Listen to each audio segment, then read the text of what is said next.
Orang-orang di kota Tianbei tanpa sadar menyeka keringat dingin mereka saat mendengar suara muntahan darah dari segala arah. Badai megah itu juga telah diuapkan oleh gelombang api di langit. Cuaca badai sebelumnya telah berubah menjadi cuaca dengan langit cerah yang membentang ribuan kilometer. Bahkan upaya bersama dari 3 sesepuh dari pavilion petir angin dan penggunaan formasi 9 penjara surgawi petir tidak bisa menjebaknya. Xiao Yan ini benar-benar terlalu menakutkan. Setelah melawan 3 sesepuh pavilion utara petir angin dan banyak ahli sendirian, kemungkinan nama Xiao Yan akan menyebar ke seluruh wilayah utara dalam beberapa hari. Haha, ini sangat menyenangkan. Saya tidak menyia-nyiakan perjalanan kali ini. Pertempuran besar ini adalah yang paling intens yang pernah saya lihat dalam hidup saya. Sepertinya Xiao Yan hampir tidak bisa menemukan lawan di antara generasi muda. Dikabarkan bahwa pavilion petir angin memiliki Feng Xiaojie tertentu. Bakat pelatihannya dianggap sangat luar biasa dan merupakan pilihan sebagai kepala pavilion timur berikutnya. Aku ingin tahu apakah dia bisa melawan Xiao Yan. Tubuh tetua dengan alis panjang dan 2 orang lainnya di langit terdiam sejenak sementara seluruh kota mengeluarkan banyak percakapan pribadi. Wajah mereka akhirnya menjadi pucat putih sementara nafas mereka menjadi lamban. Hamburan awan guntur yang kuat sangat berbahaya bagi mereka. Mundur. Tangan lelaki tua dengan alis panjang itu sedikit gemetar. Sesaat kemudian, dia akhirnya mengatupkan giginya dan dengan lembut mengucapkan sepatah kata pun. Karena kamu telah memaksaku keluar, kamu tidak dapat mengharapkanku untuk pergi dengan tangan kosong setelah menghabiskan banyak kekuatan untuk terlibat dalam pertarungan besar denganmu. Xiao Yan tersenyum tipis. Matanya mengeras dan kekuatan spiritual yang agung segera melonjak ke segala arah. Segera, itu menembus ruang dan dengan keras menekan 3 sesepuh yang auranya lamban. Grup. Tubuh ketiga sesepuh sudah lelah. Setelah menderita pukulan berat, seteguk darah segar segera keluar dari mulut mereka. Tubuh mereka terbang kembali seperti bola meriam. Ketika mereka dipaksa mundur, cincin yang mereka kenakan di jari mereka terlepas. Setelah itu, cincin ini diraih oleh kekuatan spiritual Xiao Yan sebelum terbang kembali padanya. Penatua Feng segera menjadi marah saat melihat cincin penyimpanan mereka telah dicuri. Dia baru saja akan berteriak dengan marah ketika sesepuh dengan alis panjang yang suram menghentikannya. Ayo pergi dulu. Dengan teriakan keras, tetua dengan alis panjang dan 2 lainnya melepaskan douki mereka yang tersisa. Kilatan petir melonjak dan ketiganya berubah menjadi 3 sinar cahaya yang mengalir keluar dari kota Tianbei dengan cara seperti kilat. Setelah itu, mereka menghilang ke cakrawala. Xiao Yan memberi isyarat dengan tangannya setelah melihat ketiga sesepuh melarikan diri ke kejauhan.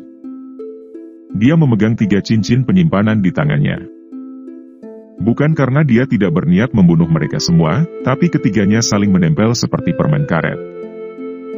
Jika dia benar-benar memaksa mereka sampai tahap itu, kemungkinan Xiao Yan akan kehilangan lebih dari yang dia dapatkan. Dia mampu mengalahkan mereka bertiga, tetapi membunuh mereka akan membutuhkannya untuk membayar harga yang sangat mahal. Xiao Yan melirik cincin penyimpanan. Jari-jarinya mengusap mereka. Meminjam kekuatan spiritual yang agung dari Tianhuo Zunze, dia dapat dengan mudah menghilangkan jejak spiritual pada mereka. Roh Xiao Yan dengan cepat menyerbu cincin setelah menghapus jejaknya. Setelah pencarian, 3 gulungan berwarna perak cerah berkedip dan muncul di tangannya. Mereka memang bersama ketiga orang tua ini. Gulungan 3 warna perak ini mirip dengan yang dia peroleh dari Chen Yun. Bahkan pembuluh darah di permukaannya persis sama. Jelas, ketiga gulungan ini harus menjadi bagian dari 3.000 tubuh ilusi petir. Namun, dia tidak tahu apakah dia akan bisa mendapatkan versi lengkapnya setelah memasukkan gulungan yang sudah ada di tangannya. Xiao Yan tidak bisa membantu tetapi merasa sedikit cemas setelah berpikir sampai saat ini. Tentu saja, dia secara alami tidak akan mengujinya dalam situasi seperti ini. Dia membalik tangannya dan menyimpan 3 gulungan itu ke cincin penyimpanannya. Segera, mata gelapnya perlahan beralih ke Hong Tianxiao, yang masih terjerat dengan boneka iblis bumi. Niat membunuh di dalam hati Xiao Yan bahkan lebih kuat ketika menyangkut orang tua ini. Dia tahu bahwa berita tentang Chen Yun sekarat di tangannya telah disebarkan oleh orang ini. Informasi yang dimiliki oleh orang-orang dari pavilion petir angin padanya seharusnya juga diungkapkan oleh lelaki tua ini. Mungkin tidak mungkin untuk membunuh 3 sesepuh hari ini, tetapi Hong Tianxiao ini harus mati. Hong Tianxiao, yang bertarung dengan boneka iblis bumi di kejauhan, secara alami juga merasakan bahwa ketiga sesepuh telah melarikan diri setelah dikalahkan. Ekspresinya segera menjadi sangat jelek. 3 bajingan tua ini. Hong Tianxiao meraung marah di dalam hatinya. Dia baru saja memaksa kembali boneka iblis bumi ketika dia merasakan sepasang mata sedingin es, yang berisi niat membunuh, ditembakkan dari kejauhan. Ekspresi Hong Tianxiao langsung menjadi jauh lebih pucat setelah merasakan kepadatan niat membunuh di dalam mata itu. Mulutnya dipenuhi dengan kepahitan. Pada saat ini, dia akhirnya mengerti keberadaan menakutkan macam apa yang telah dia sakiti kali ini. Douk yang berwarna merah menyala tampak seperti api karena mengeluarkan panas dan membungkus Hong Tianxiao di dalamnya. Tangannya memegang pedang yang panjangnya lebih dari 10 kaki. Ia menari dengan cara yang kuat saat membawa pancaran pedang yang berisi angin panas dan melesat keluar. Segera, mereka meretas tubuh boneka setan bumi. Dentang! Pedang itu dengan keras menusuk tubuh boneka iblis bumi. Di bawah kekuatan penuh Hong Tianxiao, beberapa bekas luka muncul di permukaan perak tubuh boneka itu. Namun, tidak ada darah segar yang mengalir keluar. Boneka iblis bumi tampaknya sama sekali tidak menyadari luka-luka ini di tubuhnya saat tinjunya yang kuat membawa ledakan sonik yang dalam dan rendah yang menghantam Hong Tianxiao. Hal ini menyebabkan Hong Tianxiao tampak sedikit sengsara saat dia mencoba menghindar. Bagaimanapun, dia tidak kebal terhadap segala macam rasa sakit seperti boneka setan bumi. Sudut mata Hong Tianxiao melayang ke arah sosok yang perlahan melangkah di udara kosong. Wajah aslinya yang jelek menjadi jauh lebih gelap. Dengan teriakan keras, pedang besar di depannya menari dan membentuk angin liar. Pedang tajam bersinar mengeluarkan suara, shua-shua, saat mereka melemparkan tinju boneka setan bumi ke samping. Pisau pemecah api. Douk yang berwarna merah menyala menggumpal dengan ganas pada bilah yang sangat besar itu. Mata Hong Chen Tian menjadi dingin karena sangat marah. Cahaya pedang itu memotong ruang dan dengan kejam menghantam lengan boneka iblis bumi. Bilahnya memotong setengah inci ke dalamnya. Bilah merah menyala menyebabkan suara, cici, muncul sementara asap putih dipancarkan dari lengan boneka setan bumi. Bang! Mata boneka iblis bumi tetap kosong meski mengalami serangan seperti itu. Itu mengabaikan pedang besar di lengannya saat tinju berwarna perak tiba-tiba terlempar ke depan. Itu dengan kejam menabrak dada Hong Tianxiao. HMPH! Kekuatan menakutkan melonjak ketika tinju itu menghantam. Tenggorokan Hong Tianxiao mengeluarkan erangan tertahan. Tubuhnya bergetar dan dia buru-buru mundur. Seutas rasa manis di tenggorokannya dengan paksa ditahan olehnya. Karena kamu berani melukai bonekaku, kamu akan mati. Kaki Hong Tianxiao menstabilkan tubuhnya. Namun, sebelum sempat melakukan hal lain, suara yang agak acuh tak acuh tiba-tiba terdengar di belakangnya.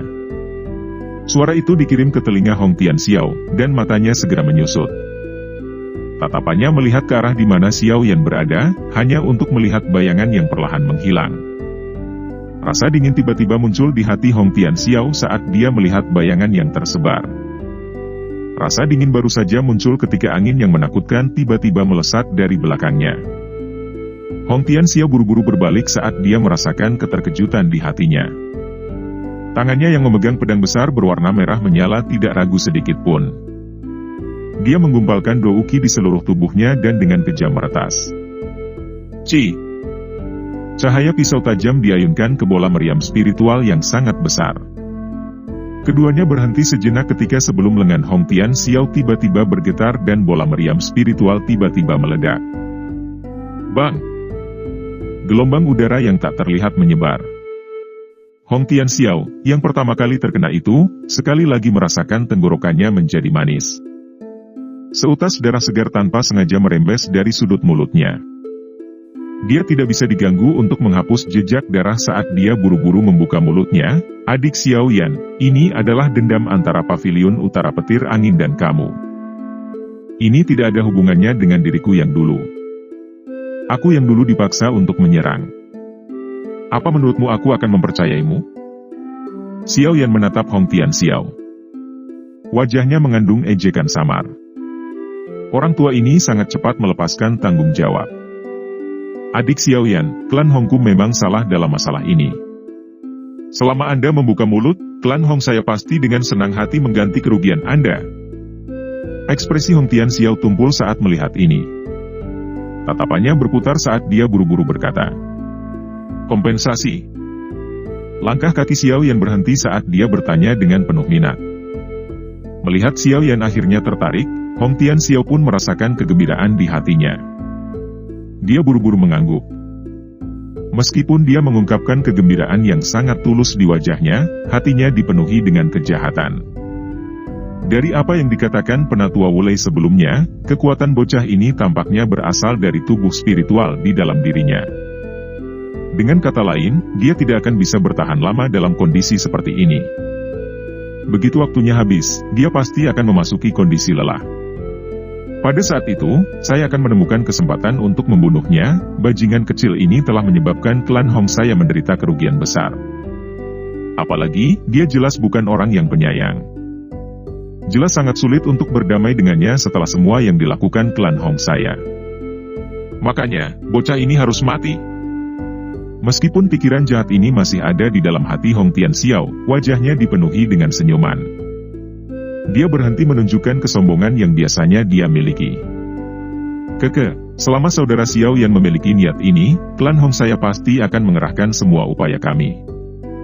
Jika kita bisa menyelesaikan dendam kita bahkan mungkin bisa menjadi teman. Xiao Yan sepertinya tenggelam dalam pikirannya. Sesaat kemudian, dia sedikit mengangguk dan berkata, karena senior Hong memiliki niat seperti itu, secara alami untuk. Sebelum kata-kata Xiao Yan benar-benar terdengar, matanya tiba-tiba berubah menjadi gelap dan dingin. Hati Hong Tian Xiao diam-diam berkata, tidak baik, saat melihat ini. Namun, sebelum dia bisa menghindar, angin yang menakutkan tiba-tiba muncul di belakangnya. Xiao Yan, kamu bajingan. Kamu benar-benar berani menipu diriku yang dulu. Hong Tian Xiao segera mengeluarkan raungan marah saat merasakan kekuatan besar angin di belakangnya. Dia segera mengayunkan pedang di tangannya dengan kejam ke arah punggungnya. Akhirnya, suara dentang yang jelas muncul saat memotong lengan boneka iblis bumi. Namun, boneka itu tidak mundur. Sebaliknya, ia melangkah ke depan, menarik kedua tangannya, dan dengan kuat memeluk Hong Tian Xiao. Hong Tian Xiao terkejut ketika anggota tubuhnya tertahan. Dia dengan cepat mulai berjuang. Douki merah api melonjak keluar dari tubuhnya seperti gunung berapi yang meletus.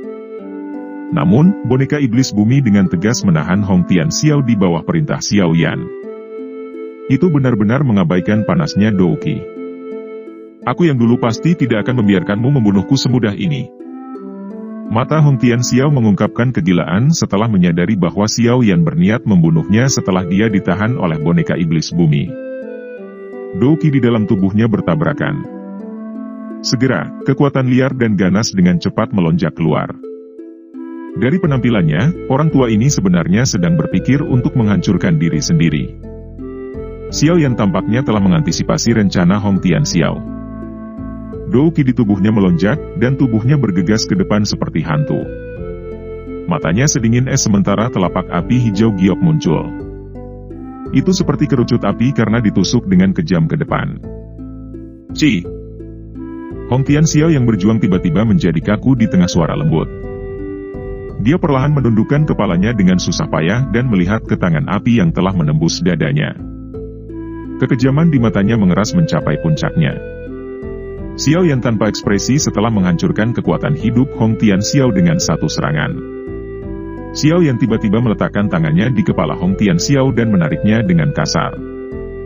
Tubuh spiritual ilusi segera ditarik keluar. Bajingan kecil Xiao Yan. Aku yang dulu akan mati bersamamu hari ini.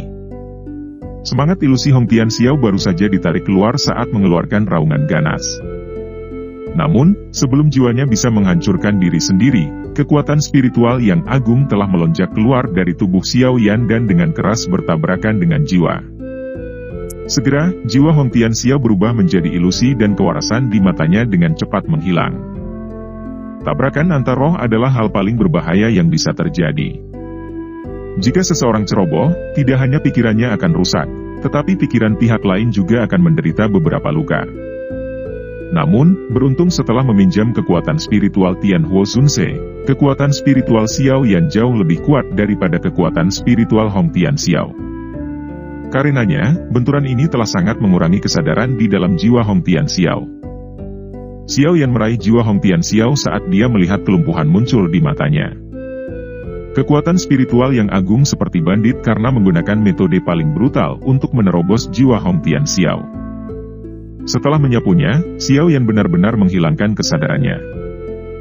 Xiao Yan dengan cepat mengeluarkan botol giok setelah menghilangkan kesadaran. Setelah itu, dia memasukkan roh itu ke dalamnya. Tangannya mengusapnya dan nyala api yang tak terlihat muncul. Segel api dipasang di mulut botol. Jiwa dan tubuh Dousong bintang 5. Hadiah saya cukup besar kali ini. Jika saya bisa mendapatkan peringkat 7 monster core lain, saya akan bisa memperbaiki boneka lain. Tentu saja, prasyaratnya adalah jika saya cukup beruntung untuk berhasil menyempurnakannya. Xiao Yan melambaikan tangannya dan menyimpan tubuh Hong Tianxiao, yang secara bertahap berubah menjadi sedingin es, di cincin penyimpanannya. Dia akhirnya menepuk tangannya saat dia berbicara pada dirinya sendiri. Pertukaran di langit disaksikan oleh banyak orang di dalam kota Tianbei. Ketika mereka melihat akhir dari Hong Tianxiao, cukup banyak orang diam-diam menelan air liur. Bocah ini memang sangat ganas, dengan tindakannya ini, klan Hong pada dasarnya sudah tamat. Setelah kehilangan perlindungan dari leluhur ini, Hong Tianxiao, kekuatan klan Hong akan berkurang. Klan, yang pernah mendominasi kota Tianbei, saat ini telah dihancurkan sepenuhnya oleh tangan pemuda bernama Xiao Yan itu. Klan Hong bisa dianggap telah menendang pelat logam kali ini. Xiao Yan di langit menyimpan boneka iblis bumi setelah menghabisi Hong Tianxiao. Setelah itu, pandangannya tertuju pada klan Han. Tubuhnya bergerak, dan dia perlahan menghilang dari langit. Han Sui memperhatikan Xiao Yan, yang telah menghilang, dari halaman yang sunyi jauh di dalam kediaman klan Han. Wajah cantiknya tanpa sadar menjadi sedikit cemas.